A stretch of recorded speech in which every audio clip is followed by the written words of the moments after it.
Because the engineer gave detailed plans, a detailed overview, and everything that is going to be necessary in order to build a sure and a complete and a sturdy bridge. But if nobody follows the schematic, it's not the engineer's fault. It's the ones who ignored what was being said.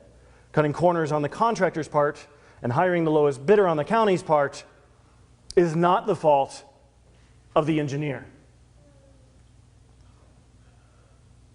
Obviously, you probably have guessed that is the way it is with life.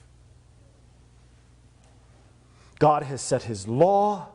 He has given us His commands that they are supposed to be followed.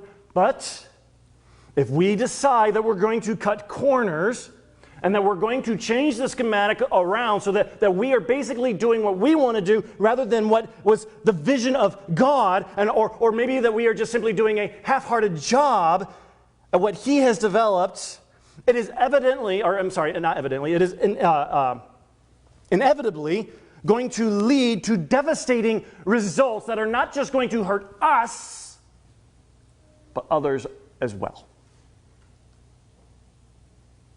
And it is not right or good, and it will not do to blame God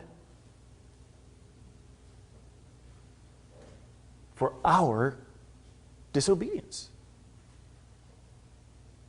To blame God for our failed marriages, or failed jobs, or securities, or families, or hopes, or dreams, or whatever it might be, that we are so tempted to blame God because they didn't work out as we wanted, even though we didn't follow the schematic in the first place.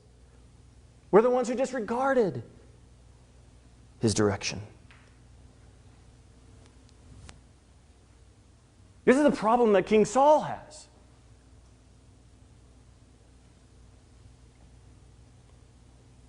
He purposefully disregarded God's command to wait.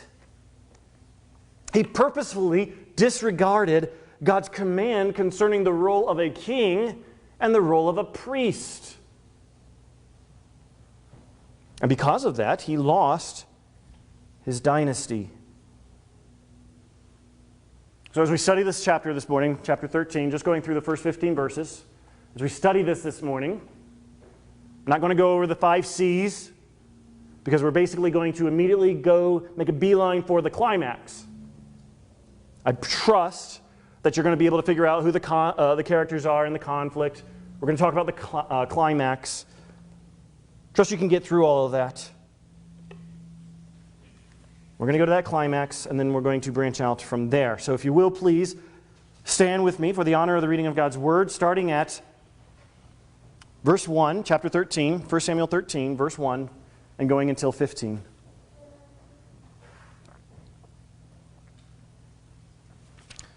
Saul lived for 1 year and then became king.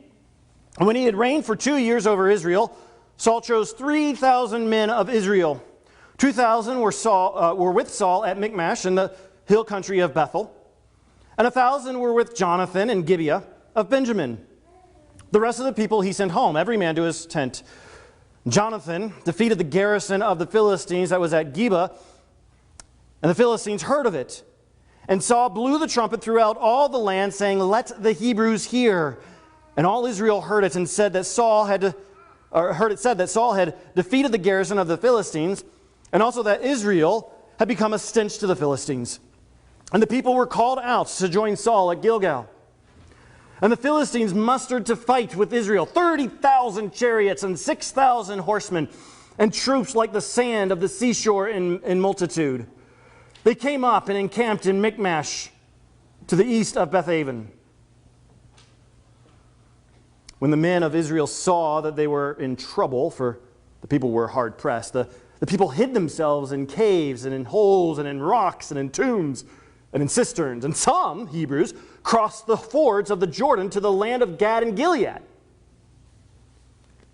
Saul was still at Gilgal, and all the people followed him trembling. He waited 7 days, the time appointed by Samuel. But Samuel did not come to Gilgal, and the people were scattering from him. So Saul said, bring the burnt offering here to me and the peace offerings. And he offered the burnt offering. As soon as he had finished offering the burnt offering, behold, Samuel came. And Saul went out to meet him and greet him. And Samuel said, what have you done? And Saul said, when I saw the people were scattering from me, and that you did not come within the days appointed, and the Philistines had mustered at Michmash, I said, now the Philistines will come down against me at Gilgal. And I have not sought the favor of the Lord. So I forced myself and offered the burnt offering. And Samuel said to Saul, you have done foolishly. You have not kept the command of the Lord your God with which he commanded you, for then the Lord would have established your kingdom over Israel forever. But now your kingdom shall not continue. The Lord has sought out a man after his own heart. And the Lord has commanded him to be prince over his people, because you have not kept what the Lord commanded you. And Samuel arose and went up from Gilgal. The rest of the people went up and after Saul to meet the army. They went up from Gilgal to Gibeah of Benjamin, and Saul numbered the people who were present with him, about 600 men. Thank you. You may be seated.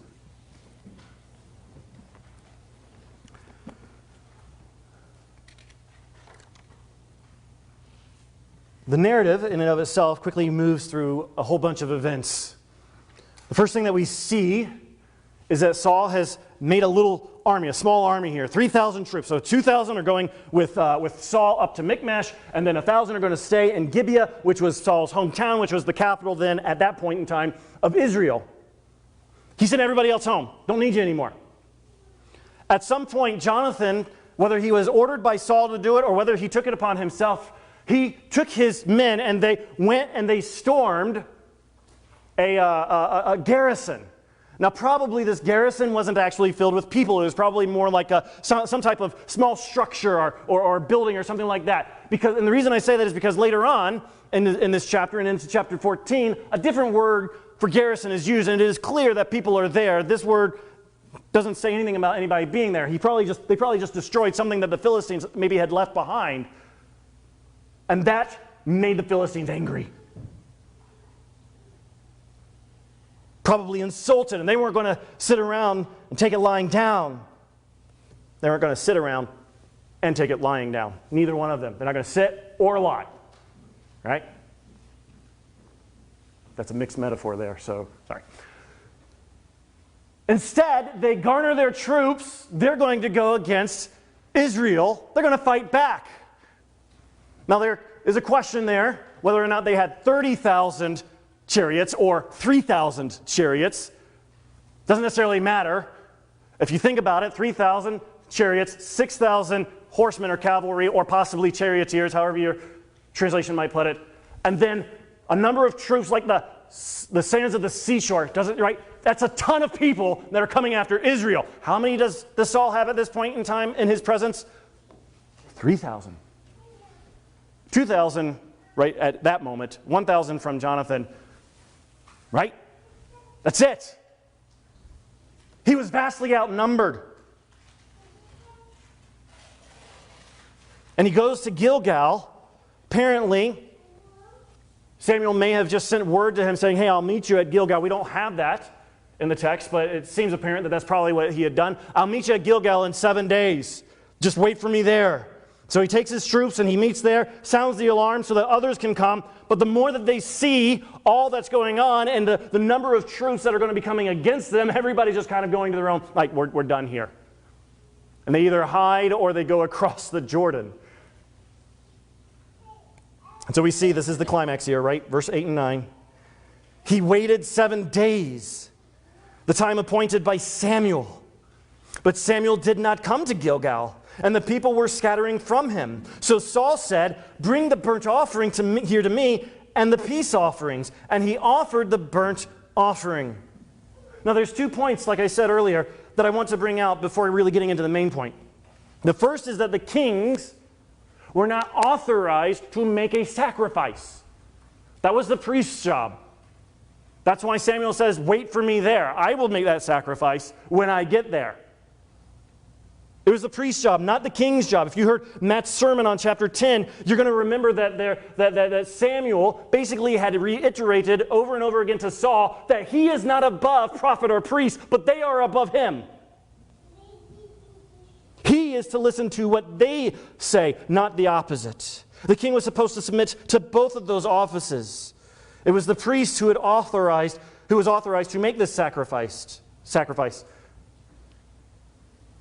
And that is, therefore, one disobedience that Saul committed. The second act of disobedience is that Saul did not wait. Scripture says, right, we go back to verse 8, he waited 7 days, the time appointed by Samuel. But we don't know at what point on that seventh day that he decided to take things into his own hands. There were 2 times of the day that sacrifices would be made, sunrise, sunset. If he had only waited until sunrise, then Samuel still could have gotten there by sunset and made a sacrifice. Maybe he did wait all the way until sunset, or close to sunset, and decided that Samuel's not coming. Or maybe, because he even already disobeyed and disregarded God's law in the first place about priests making the sacrifice, he may have just decided to do it at noon. We have no earthly idea what time of day. We only know, here's the thing, that Saul did not wait long enough. Long enough. Those are some hard words to swallow. Long enough. Especially in our day and age, when we can download a 3-hour movie in just mere seconds, or that we can cook an entire meal in the microwave in just a couple of minutes. That we can get rid of pain in just one pill. And that question is there. How long must we wait? I've waited 7 days, Samuel. Waited 7 days. Waited 7 months. I've waited 7 years. How long are we waiting? Right? That's the question. How long, God, do I have to wait? In Saul's case, it was 7 days. How long do I have to wait? I don't know. God generally doesn't kind of reveal that kind of information, right? He calls on us just simply to wait. Now, here's the thing about waiting. Waiting has a synonym that we could use. Expecting. Right? There are some of us here that are waiting for life to get back to normal, right? The way it was before coronavirus, right? And in that waiting, we would also be able to say we are expecting life to get back to normal. It's a synonym, right? There are some of us who aren't waiting for life to get back to normal. We're waiting for the next shoe to drop, right? I mean, after all, it is 2020, and we're expecting something else negative to happen. Waiting and expecting. But here's also another thing about waiting and expecting. It can absolutely produce anxiety. It can produce anxiety, it can produce fear. What is going to happen? It's not just now that I am expecting what's going to happen next. I am fearful about what's going to happen next. The longer Saul waited for Samuel to come, the more fearful or more anxious he was. Look with me real quick, because the Bible reveals to us 5 different areas that could have and probably did make Saul very anxious, very fearful. Right? There's the fear of an overwhelming army. Let's go back to verse 5. And the Philistines mustered to fight with Israel 30,000 or 3,000 chariots and 6,000 horsemen and troops like the sand on the seashore in multitude. They came up and encamped at Michmash to the east of Bethaven. That's where Saul was. Saul moved his army to Gilgal, but he was at Michmash. They were coming at Saul. So there was a fear of an overwhelming army There was a fear of the unknown. Look at verse 12, just beginning of verse 12. I said, now the Philistines will come down against me at Gilgal. Now, does he know that's what the Philistines are going to do? No. He doesn't actually know that's what they're going to do. He suspects that they're going to do it. He assumes that they're going to do it, but maybe they won't. It's really an unknown. It was what he had imagined would happen. He didn't know it, but he was fearful of it. There was the fear of abandonment of his support. Look at verses 6 and 7. When the men of Israel saw that they were in trouble, for the people were hard pressed, the people hid themselves in caves and in holes and in rocks and in tombs and in cisterns. And some Hebrews crossed the fords of the Jordan to the land of Gad and Gilead. Saul was still at Gilgal, and all the people followed him trembling. He was fearful that he was being abandoned by his own army. True fear. They were. I mean, when Samuel had asked, right, what he had done by offering the sacrifice, the very first thing that he says in verse 11 is, when I saw that the people were scattering from me. That's what they were doing. That's why he made the sacrifice. And then we also see that there is the fear of unmet expectations. The second reason that Paul gave, right, verse 11, is,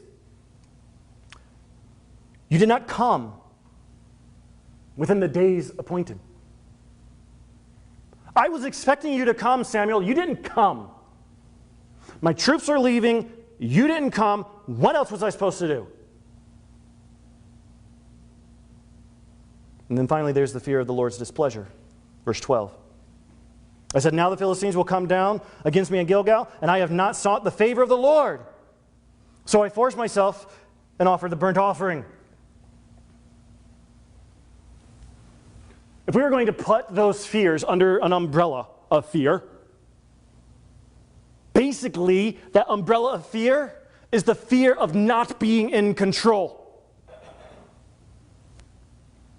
Things were not going the way that Saul was expecting them to go. And he had no control over what was going on. He had no control over Samuel. He had no control over the Philistine army. He had no control over his troops. They were abandoning. He had no control. And that scared him. Another way of putting it, though, is that he was fearful of leaving things in God's control. He was afraid to let God be in control.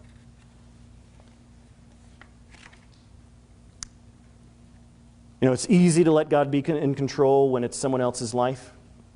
You know, not my life going on, it's your life, right? I'd be like, hey, guys, don't be afraid. Don't be scared.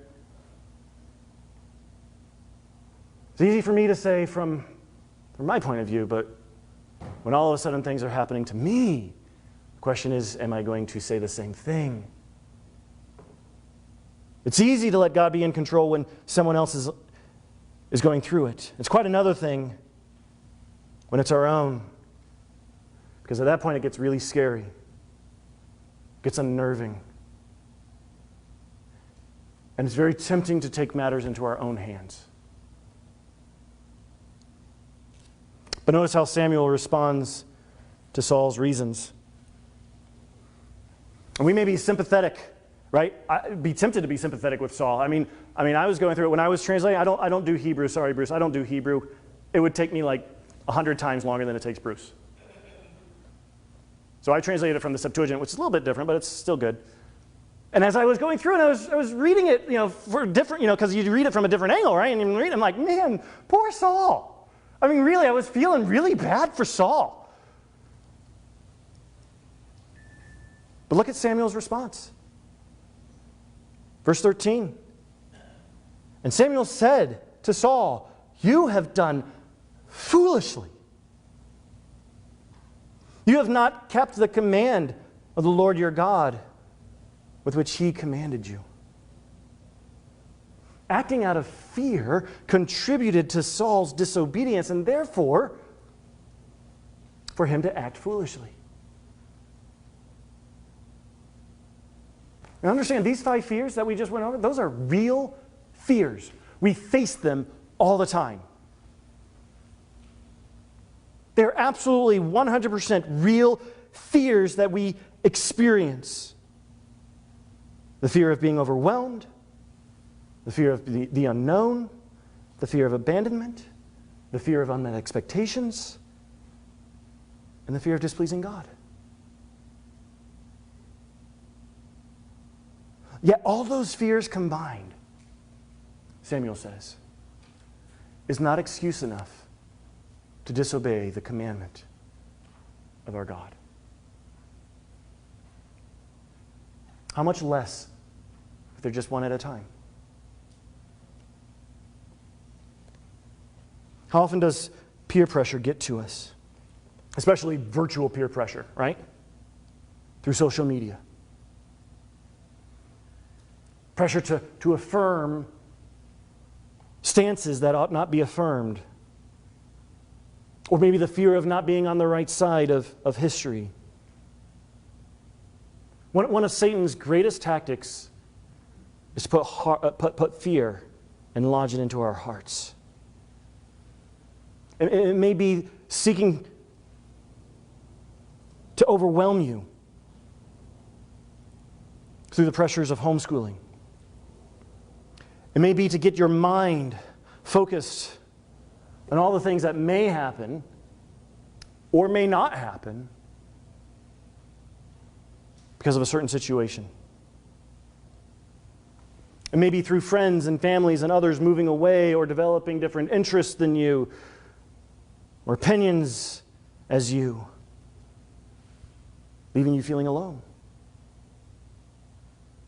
It may be through expectations not being met, right? Maybe the spouse didn't do what you were thinking that they would do or hoped for them to do or should have done, or maybe it's that promotion at the job that you didn't get.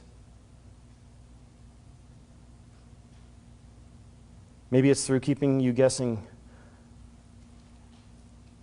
about maybe what it is that God, why things are happening and why God must be angry with you. Well, He's displeased with me on something. I did something. What did I do? I don't remember doing anything. But all this is happening to me because God is angry and I need to figure it out. Satan can get us into a state of fear. He can often motivate us to disobey. Churches aren't immune to fear. Churches often are fearful of losing revenue or losing members or of losing relevance even in the world, right? And often smaller churches, they're fearful of maybe contemporary and larger churches and contemporary music, and then larger churches with contemporary music, whatever, sometimes are fearful of actually bringing in some traditional music because, well, you know, right? And it's like, it's both. And churches aren't immune to fear. And therefore, it's not difficult for churches sometimes to respond in disobedience as a result of it.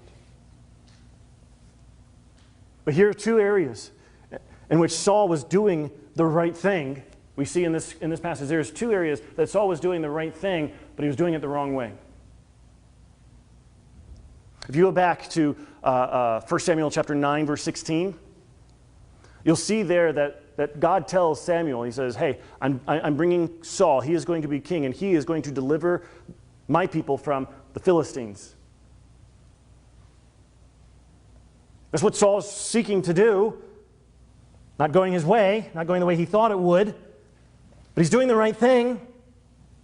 What we don't see, though, is that Saul seeks the Lord. He doesn't go to the Lord in prayer. He doesn't go for direction. Right? And in contrast to this, we see in 2 Samuel chapter 5, we see that the Philistines are mustering their army, they're gathering their army, and there is King David, and King David actually seeks the Lord. Should I go up against the Philistines? And if I do go up against the Philistines, am I going to win? We don't see that from Saul. We don't see Saul seeking after God until after he has already become a cinch to the Philistines. That's one of the interesting things. Second interesting thing, was probably more interesting thing, part of the story, right?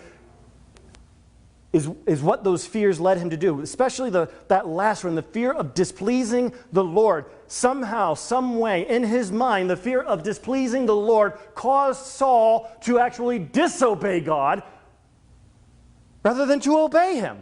Because disobedience surely is going to please the Lord, right? But in times of fear, we don't always do what is rational.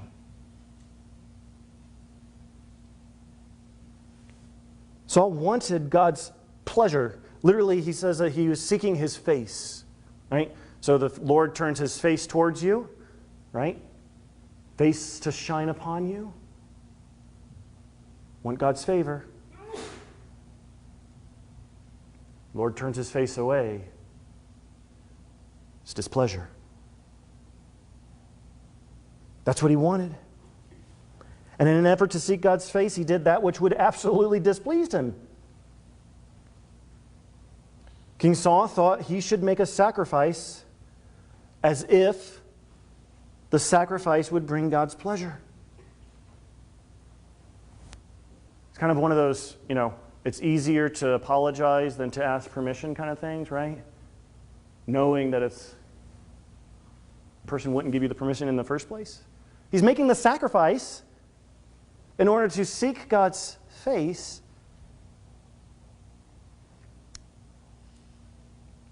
But God is pleased with obedience. Obedience is better than sacrifice. Because if there is obedience, there's no need for sacrifice. If you do what you're supposed to do, there's no need to apologize. At least if you do what you're supposed to do in the way that you're supposed to do it. God had provided a means of sacrifice if and when it was necessary. If Saul believed it was necessary, then it was imperative for him to go about it the right way. Because otherwise, it makes the sacrifice moot. It doesn't do anything. If he or us or anyone is going to seek God's will, then it has to be done God's way. If it was God's will for Saul to overcome the Philistines, then Saul should have done it God's way, not his own way. And the same goes for us. It's no different.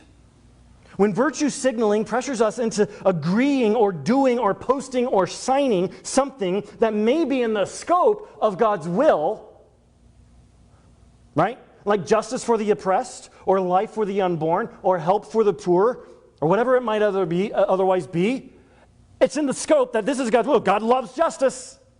God loves the unborn, right? It's in the scope of his will. But is it the way that God would have us to do it? Is it associated in a way that God would have us to do it? Because if it's not, then we must remove ourselves from it. Because even though it might be within that scope of God's will, it is not the way that God would intend for us to do it. Sometimes in evangelisms, Christians will often distort their testimonies. Right? Their testimony is just too boring to be effective, so I got to change it, and I've got to make it more exciting, and I've got to make it more interesting for people to hear so that people will respond. And so they change it, and basically they are evangelizing God's will, right? That is God's will for us to tell other people about Jesus, but they're not doing it God's way because they are distorting, they are lying as they give their testimony. Right? We want to keep the unity. We want to keep the peace, which is certainly God's will. We're told that we are supposed to strive after unity and that we are supposed to live as people of peace.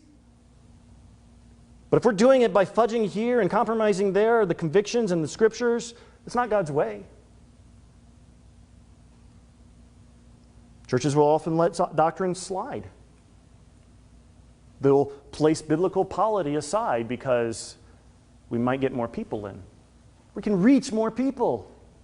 Well, is God's will to reach people? Absolutely, but are we doing it God's way? That's the question.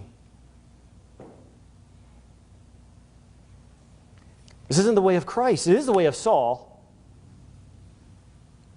but it certainly isn't the way of Christ. And since Christ is to be our example and Saul is not, let's go and take a look really what Christ has done. Let's go to Hebrews chapter 10.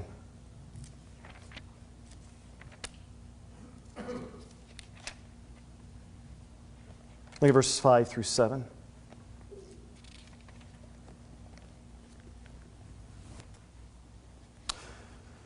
Consequently, when Christ came into this world, or into the world, he said, sacrifices and offerings you have not desired, but a body you have you prepared for me, and burnt offerings and sin offerings you have taken no pleasure.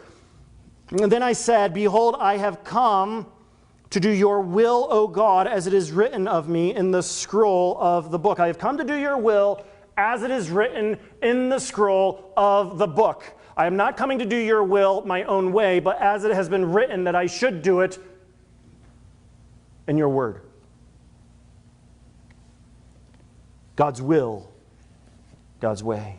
Every single day we wake up to a battle. And in some ways, it's a new battle, right? Because we don't know exactly what we're going to face. It could be something that we've never faced before. It could be just a brand new front that we're looking at, right? But in other ways, it's an old battle because the same battle is what we wake up to day after day after day, right? Every single morning, we are waking up to this battle in some way, in some fashion, right? It's a battle, though, for holiness, a battle for obedience.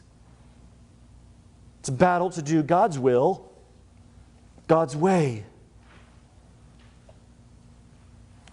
And it is only a battle that we can win through grace.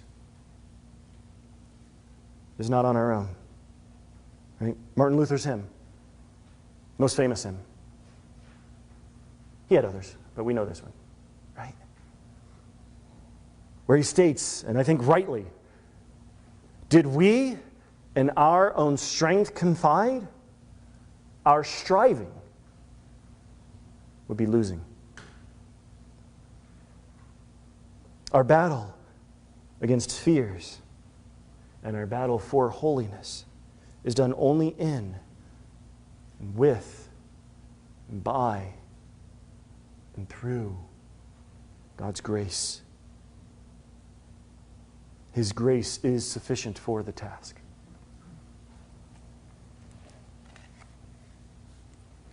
Saul missed a truth in his fears. Here's that truth. It is hard to look ahead when you're only looking down.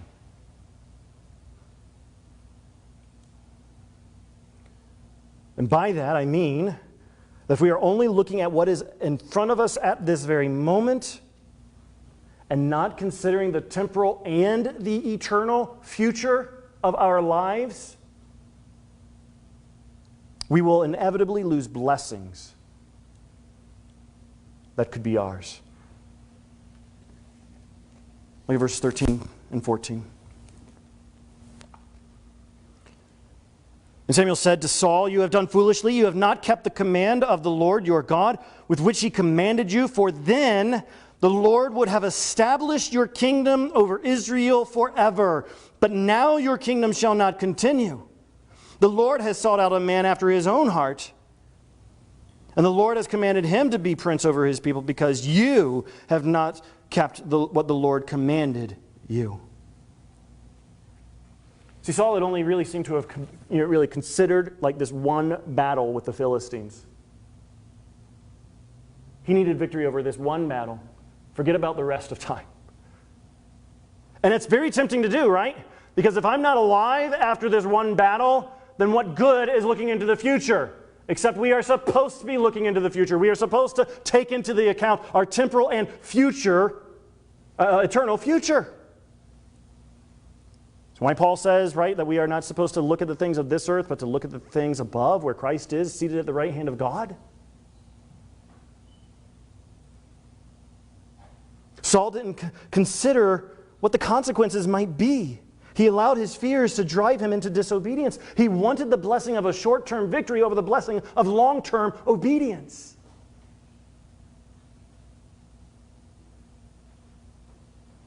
Saul could have had a dynasty. Adam could have had eternal life if he hadn't taken the fruit. Esau could have had an inheritance if not for wanting the stew.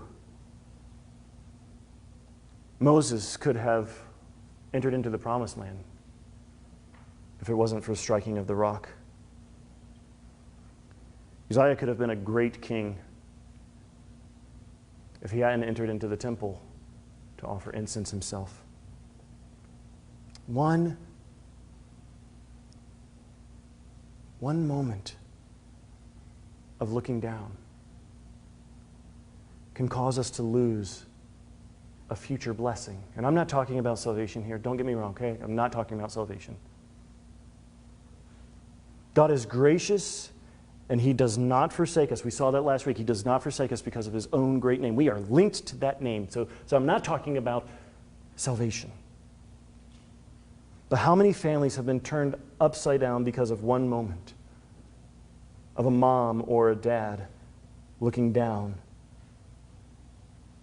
desiring what was offered at that very moment rather than the later blessing of obedience? How many kings and kingdoms have fallen because of myopic leadership? How many churches have discredited their witnesses in the communities because of some internal temporary fight, or going after numbers, or seeking to please the culture now rather than receiving the blessing of obedience later? When Jesus was in the wilderness, we see that basically Satan's temptations to him were all about the here and now. Jesus had fasted for about 40 days, 40 nights, and Satan comes to him. Obviously, he's very hungry. Satan comes to him and says, if you're the Son of God, turn these stones into bread. That's what you want. That's what you need, right? That's right now. Don't worry about having even to going to the market, finding some bread. Don't worry about that. What you want now, you can have because you just do it yourself. Jesus says no. Takes him up to the pinnacle of the temple. Tells him to drop himself off. Why? So that the people will worship him.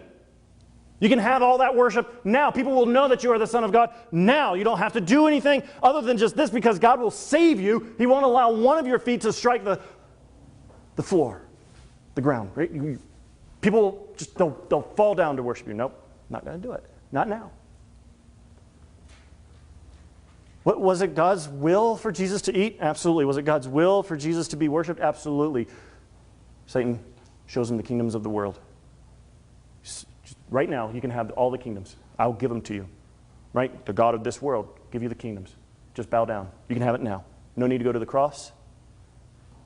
No need to suffer. You have it now.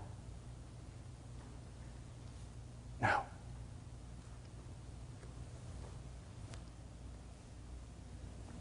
It is not simply doing God's will, but doing God's will God's way. And all of those temptations, right? We can see what the writer of Hebrews was echoing, right? Jesus, in chapter 12, verse 2, Jesus, the founder and perfecter of our faith, who for the joy that was set before him endured the cross, despising the shame, and is seated at the right hand of the throne of God. God's will, God's way, future blessing. He would not settle for immediate comfort or immediate victory. He would seek the joy that was set before him through lifelong obedience. Saul forfeited his dynasty. Even though he would reign for 40 years, his son Jonathan or any of his other family, they would not receive the throne. And they were not blessed years. His burnt offering was unacceptable. And then as we see, right, and I think the Septuagint makes it a little bit more sad, right, that Samuel just gets up and goes. No sacrifice, no peace offering, no burnt offering, nothing. He just gets up. He says, Saul, there's nothing I can do. Your kingdom will be ripped from your hands. And he gets up and he leaves.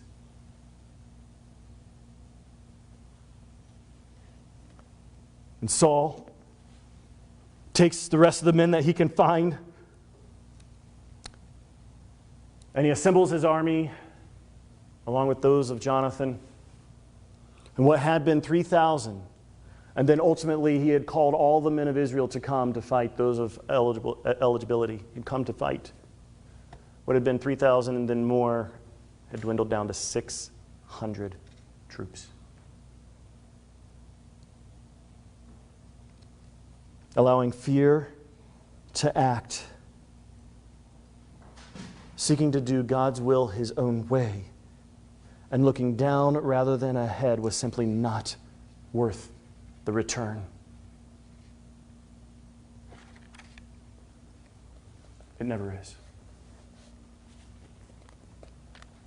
And beloved, there are some of you here that have been experiencing so much pain and so much sorrow that a quick victory and immediate comfort sounds really enticing.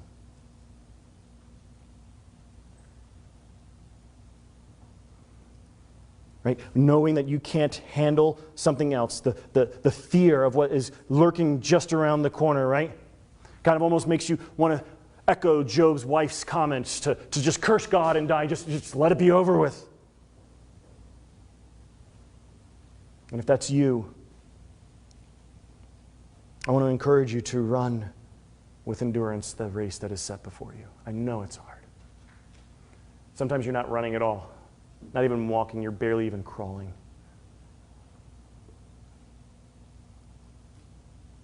But there is a race that is set before you. Look to Jesus. He is your example.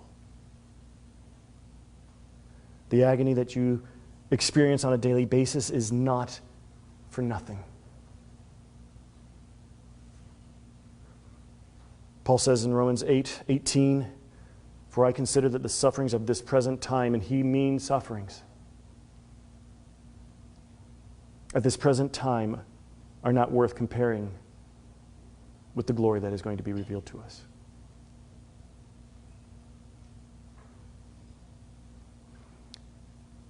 Your agony, your torment, your suffering cannot compare to the glory that is coming your way. Keep the faith. There are some of you that may be willing to compromise, willing to fudge, willing to give in. Right? I mean, it certainly seems for the greater good, right? The Bible talks about those things that are on your heart and burdening your mind as being part of God's will, but you're unsettled as to whether or not this aspect of it, this part of it, maybe on social media or maybe in your classroom or maybe at work or something like that, right? Whether that really belongs to the way that God would have you to do it.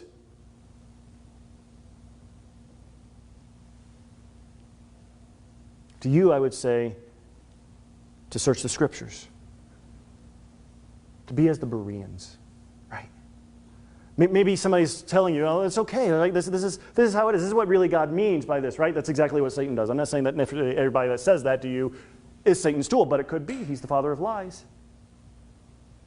Search the Scriptures. Is this what God really means? Is this the way that God would have you to do it, right? Because the one who states his case, Solomon says in Proverbs, the one who states his case seems right until the other one comes and examines him. Test the spirits to see if they are true. Others are allowing fear to drive decisions and actions.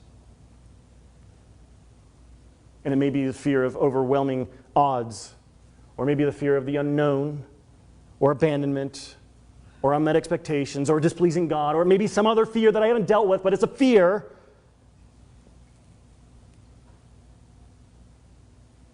Understand, and I don't say this tritely, but I tell you, and to remind you, to exhort you, what Paul says in 2 Timothy. That God has not given us a spirit of fear, but of power and love and self-control. That means that those fears that you are feeling are not from God, nor are they for God, but they are from our adversary, the devil, who is seeking whom he may devour. To you, I would say, trust in the Lord with all your heart. Even in the midst of just things being wrong or seeming out of control. Or maybe the temptation that it needs your special touch. You just need to put your own spin on things. Right? Trust in the Lord with all your heart. Lean not into your own understandings. In all your ways acknowledge him. And he will make straight your paths. And may we all remember this, that if God is for us, who can be against us? He who did not spare his own son, but gave him up for us all, how will he not also with him graciously give us all things? Let's pray.